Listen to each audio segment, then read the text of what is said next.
Hi, everyone. This is Faiza.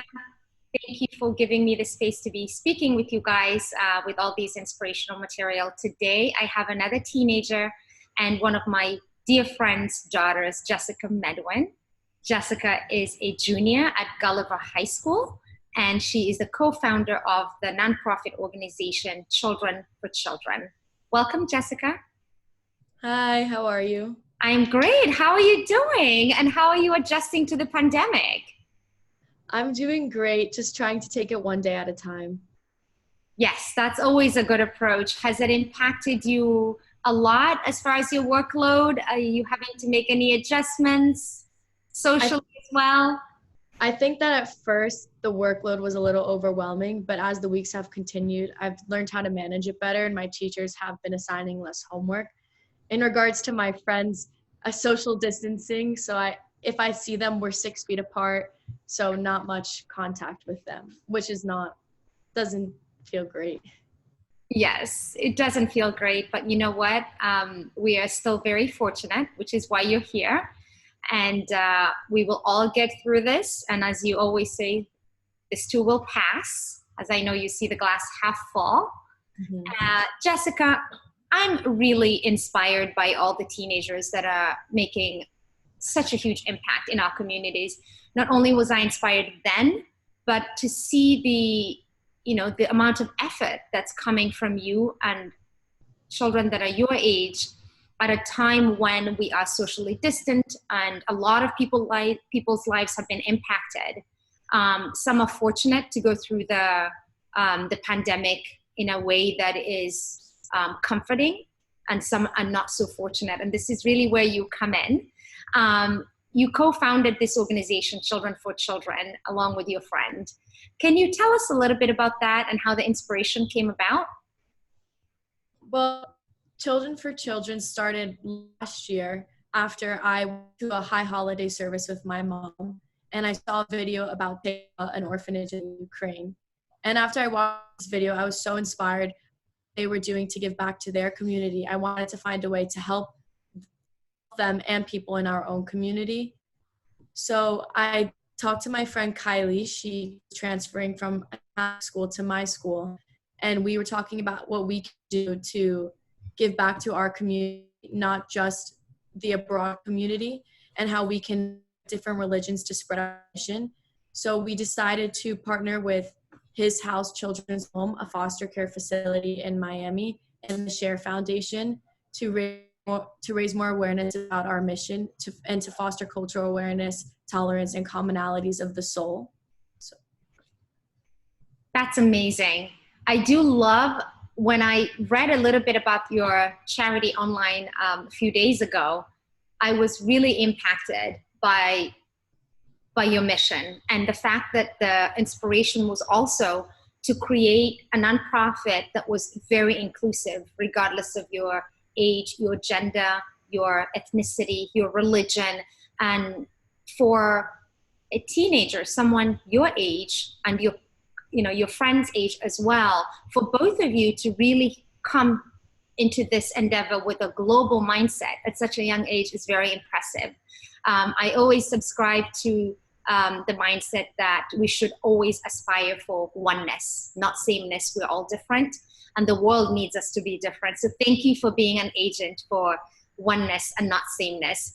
As you focus on helping others, it can't be easy to raise funds to make sure that these funds go to people that need the most. What activities have you been doing? How have you been motivating your friends and your peers to get together and raise funds? You're only a teenager, so it can't be easy. So thank God we have social media platforms, because I think without them, we would not be able to spread our mission as clearly, and we wouldn't be able to have as many volunteers and partners as we do today. So some of the activities we do to raise money and funds for the orphanages and foster care facilities that we work with are car washes, 5Ks. We've actually had our second annual 5K this year. We also do drives with personal care items, food drives, and especially during COVID-19, we have done food drives. So that's just some of the ways we give back. That's amazing. Is there any way we can support you? Basically, when our video is done, I'll put your information down. I'll put the information of the charity down so that we can always support you. But if there's anyone out there that's listening, what would you like to say to them? Whether it's to help you directly with your charity or whether it's someone that can get involved in the community. What message do you have for teenagers like you? I think that no matter what you do to give back to people in your own community, even if it is just a small step, it helps so many people. I don't necessarily think you need to approach everything you do with the mindset that you're going to change the entire world, because even if you're just changing one person's day, that's their entire world. So it's when you look at this, as if the small things matter, they really do matter, because it's the small things that contribute to our complete environment. So if that's what I could give any advice to a teenager, that's what it would be.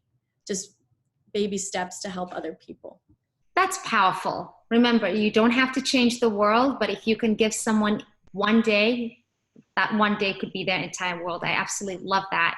You have a lot of wisdom for someone so young.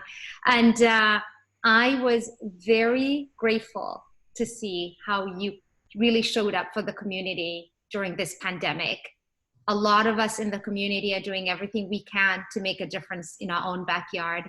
And I wanted you to share how your food drive went. Well, I knew we would have a lot of food, but it went so much better than we expected. We almost couldn't fit everything in the car.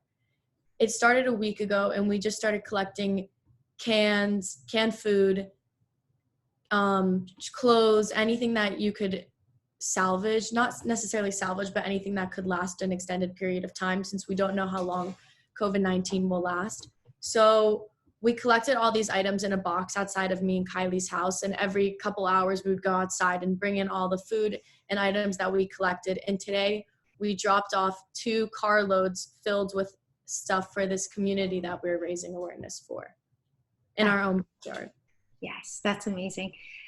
What can you share with us about the fact that it's very important to you that the world is global, and the fact that our differences should never be a reason to be separate?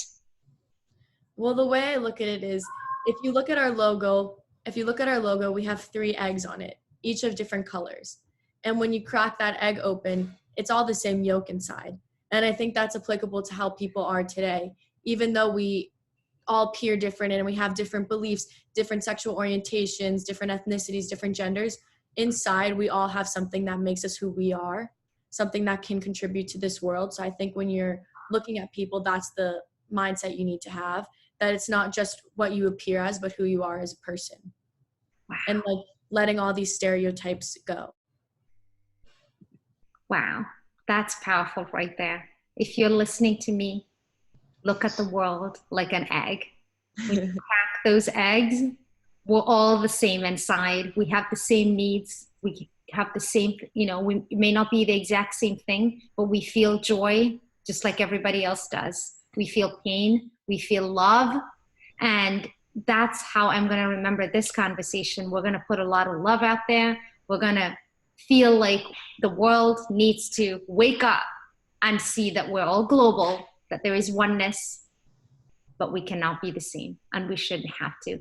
Jessica, thank you so much for your time. Is there anything else you'd like to add? What else are you working on? Is there anything I didn't touch on today? Well, I have a lung cancer organization that I started after my grandmother passed from lung cancer. So the way I raise money for this is I'm a Red Cross certified lifeguard and babysitter. So 10% of the money that I make from working, I donate to lung cancer screenings to help people who have lung cancer in their past or are more prone to getting lung cancer, to help them get these screenings to see if they have it or if there's a possibility that they could have it, just to give back to my roots. Wow. Must have been very difficult to go through such a loss, but you've managed to almost honor your grandmother by paying it forward and making sure that people are getting screenings. So that's very inspirational for me. Thank you so much for joining me today. And no, go ahead. if I could have everyone who's watching, if you want to donate to us, we have a page on our website. Our website is childrenforchildren.net, and there's a donation page where you can donate or view a little bit more about us and the orphanages and foster care facilities that we help. Wonderful. You heard that. I will be posting all the links along with this interview. I hope you enjoyed hearing from Jessica, and I hope it inspires you to make a difference. No difference is too small, because you don't know who you're impacting, what kind of day they had, and how much, whatever little you can do, is going to help or mean to them. Jessica, thank you. Thank you for having me. Anytime.